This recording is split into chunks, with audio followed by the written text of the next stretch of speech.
Tudo parecia normal. Um dia comum no Palácio Presidencial, quando Ibrahim Traoré recebeu a ligação que mudaria tudo. Do outro lado da linha, uma voz firme em português quebrado pelo tradutor. Presidente Traoré, o Brasil está pronto para apoiar Burkina Faso. Suas mãos tremeram imperceptivelmente enquanto segurava o telefone.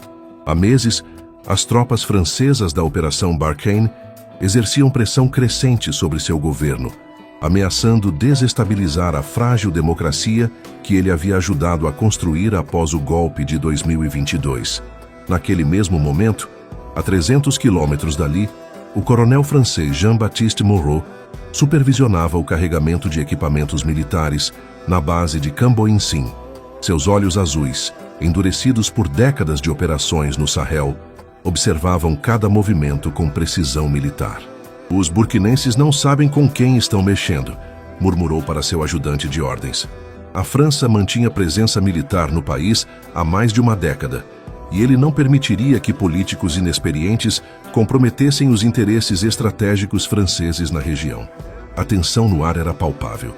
Ibrahim sabia que aceitar o apoio brasileiro significava declarar guerra diplomática à França, mas seu país sangrava há anos sob a influência externa. Grupos terroristas avançavam pelo norte, enquanto os franceses pareciam mais interessados em proteger suas próprias bases do que a população local. O mistério que pairava sobre as verdadeiras intenções do Brasil apenas intensificava sua ansiedade. Por que uma potência sul-americana se interessaria por um pequeno país do Sahel? O cenário político de Burkina Faso fervilhava com complexidades que poucos outsiders compreendiam. Ibrahim havia chegado ao poder prometendo soberania e autodeterminação. Mas herdar um país devastado por décadas de interferência estrangeira exigia mais do que boa vontade. As ruas de Ouagadougou ecoavam com protestos diários, onde jovens burkinenses queimavam bandeiras francesas e cantavam hinos de libertação. O povo ansiava por mudança, mas as elites tradicionais, muitas com laços profundos com Paris, resistiam silenciosamente a qualquer alteração no status quo. Aminata Sawadogo, ministra das Relações Exteriores, observava o presidente com preocupação. Formada na Sorbonne, ela conhecia intimamente os meandros da política francesa na África. Ibrahim, você precisa entender que isso não é apenas sobre bases militares. A França nunca permitirá que percamos a dependência do franco CFA. Nossa economia está atrelada aos interesses franceses desde a independência. Suas palavras carregavam décadas de frustração acumulada, vendo seu país como um fantoche nas mãos de potências estrangeiras. Do lado brasileiro, o general Marcos Silva coordenava secretamente a operação que mudaria o equilíbrio de poder no Sahel. Veterano de missões de paz no Haiti e no Congo, ele compreendia que esta não seria uma intervenção militar convencional. O Brasil buscava expandir sua influência na África Ocidental, oferecendo uma alternativa ao neocolonialismo francês. Não somos conquistadores, explicava a seus comandados, somos libertadores. A estratégia brasileira focava em cooperação técnica, investimentos em infraestrutura e, mais importante, apoio militar sem cordas invisíveis. O primeiro confronto direto ocorreu quando soldados brasileiros chegaram ao aeroporto de Ouagadougou. Moreau havia posicionado tropas francesas nas principais vias de acesso, uma demonstração clara de que não recuaria sem luta. O major Carlos Mendanha, líder do contingente brasileiro, manteve a calma enquanto observava os franceses bloquearem a pista. Coronel Moreau, disse através do rádio, estamos aqui a convite do governo legítimo de Burkina Faso. Sugiro que retire suas tropas. A resposta de Moreau foi glacial. Brasil não tem jurisdição aqui, major. As horas seguintes foram tensas. Populares burkinenses se reuniram no aeroporto, formando uma barreira humana entre as duas forças militares. Ibrahim chegou pessoalmente, acompanhado de Aminata e ministros-chave de seu governo. Sua presença transformou um confronto militar em um espetáculo político. Este é nosso país, declarou em Moor, sua língua nativa, e escolhemos nossos próprios aliados. As palavras ecoaram através de alto-falantes, enquanto a multidão gritava aprovação. A pressão internacional aumentou exponencialmente. O Eliseu emitiu comunicados veementes, ameaçando sanções econômicas e isolamento diplomático. A Comunidade Econômica dos Estados da África Ocidental, historicamente alinhada com a França, convocou uma reunião de emergência. Ibrahim sentia o peso de séculos de dominação colonial pressionando seus ombros, mas a presença brasileira lhe dava uma força que nunca havia experimentado. Enquanto isso, uma subtrama complexa se desenvolvia nos bastidores. Empresários franceses, temerosos de perder contratos lucrativos de mineração de ouro e urânio, começaram a pressionar Murrow para uma solução negociada. Paradoxalmente, alguns políticos burkinenses da oposição, financiados por Paris, organizavam manifestações contra a invasão brasileira, criando divisões internas que ameaçavam fragmentar o apoio popular a Ibrahim.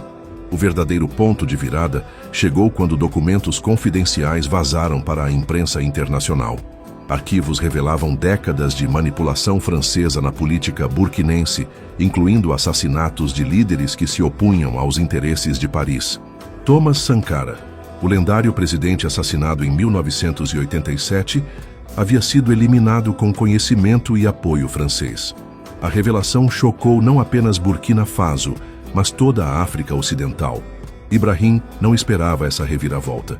Os documentos, aparentemente vazados por fontes brasileiras, com acesso a arquivos de inteligência, mudaram completamente a narrativa. De repente, ele não era mais visto como um líder imprudente desafiando uma potência europeia, mas como o herdeiro legítimo de uma luta histórica por verdadeira independência. A opinião pública internacional começou a se voltar contra a França. As consequências foram imediatas e dramáticas. Protestos eclodiram em várias capitais africanas, com manifestantes exigindo a retirada das tropas francesas de todo o continente. O governo de Macron, já enfrentando pressões internas devido a problemas econômicos, viu-se forçado a reconsiderar sua posição. Murrow recebeu ordens contraditórias de Paris: manter a posição, mas evitar escalação militar.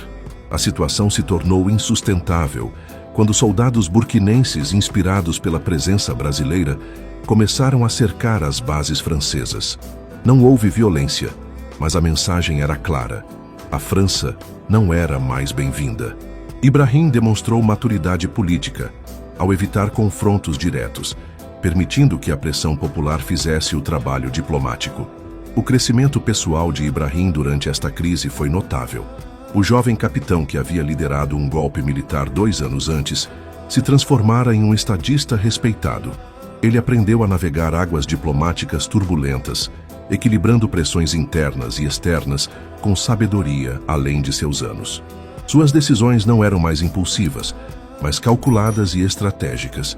A preparação para o desfecho final envolveu negociações secretas entre Brasil, França e Burkina Faso. Mediadores da União Africana trabalharam incansavelmente para evitar uma crise que poderia desestabilizar toda a região. Ibrahim sabia que o momento decisivo se aproximava, quando ele teria que escolher definitivamente entre manter laços tradicionais com a França ou abraçar uma nova parceria com o Brasil. O clímax chegou durante uma reunião de cúpula em Ouagadougou.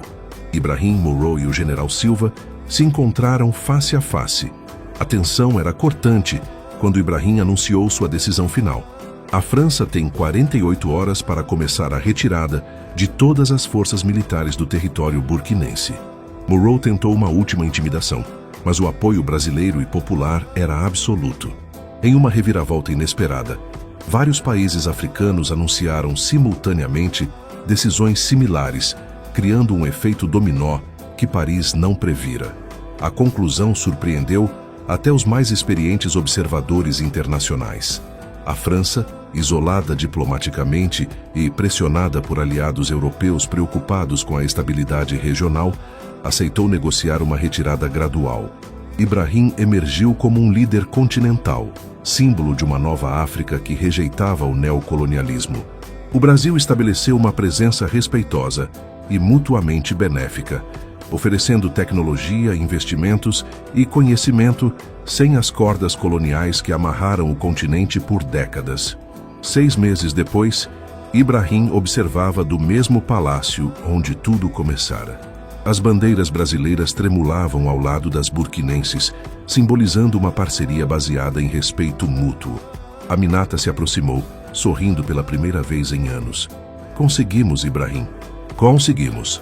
Ele assentiu, sabendo que esta vitória era apenas o começo de uma jornada mais longa rumo à verdadeira independência africana. O legado desta transformação ecoaria por gerações. Jovens burkinenses estudariam este momento como o início de uma nova era, quando um pequeno país ousou desafiar séculos de dominação e venceu. Ibrahim Traoré se tornara não apenas presidente de Burkina Faso, mas um símbolo de esperança para todo um continente que finalmente aprendera a escolher seus próprios destinos.